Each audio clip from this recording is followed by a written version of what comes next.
Hello, everyone. I just want to go over today with you our first vocabulary list of the year. But first, I want to go over a few reminders about parts of speech.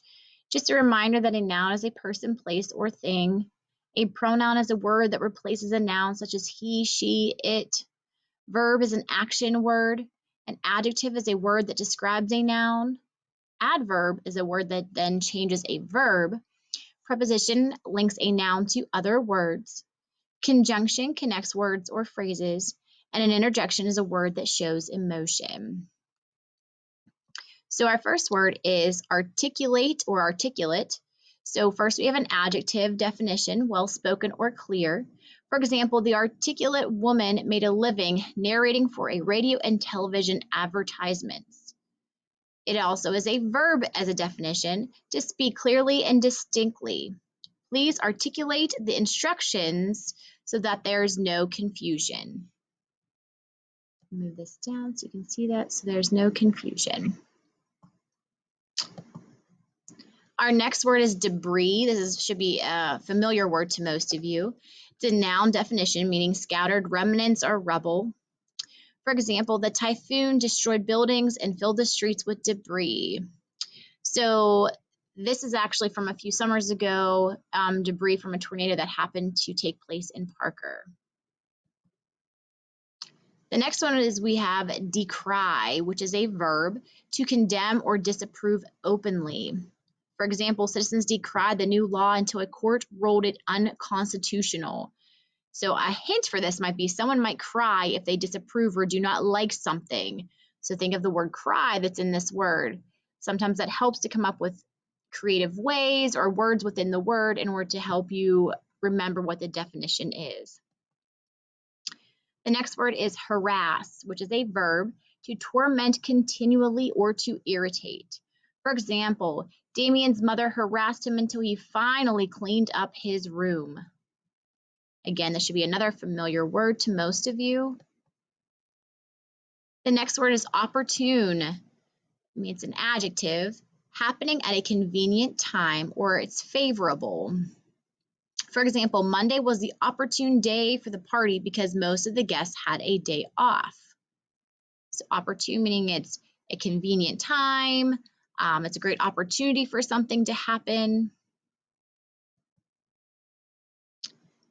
This word is refuse, which is a verb meaning to decline, to accept, or to decline or not allow something.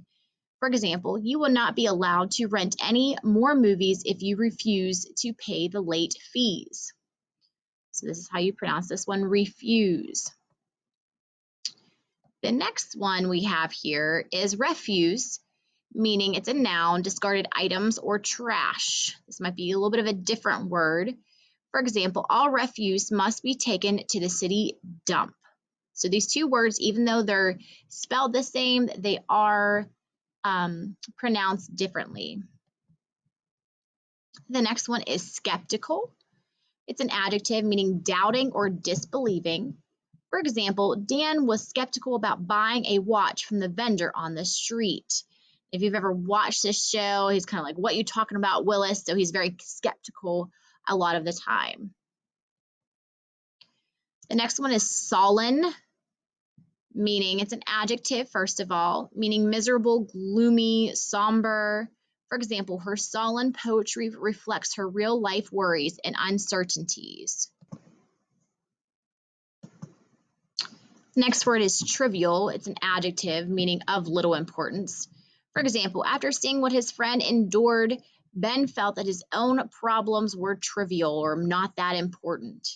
So a lot of times people play like Trivial Pursuit. It's random information. It's information that's usually not very important, but people like playing this sort of games. But just think about it, it's not really important information to know, but sometimes you do know those things. The last word we have here is unkempt.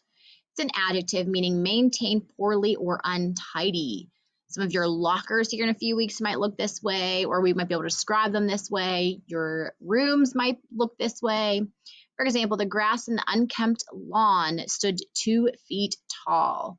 So when something is not taken care of, it's untidy. So those are our vocab words that we have. Usually we'll have those for 2 weeks and then a test. So just make sure that you're studying these, going through this, completing your homework for these vocab words.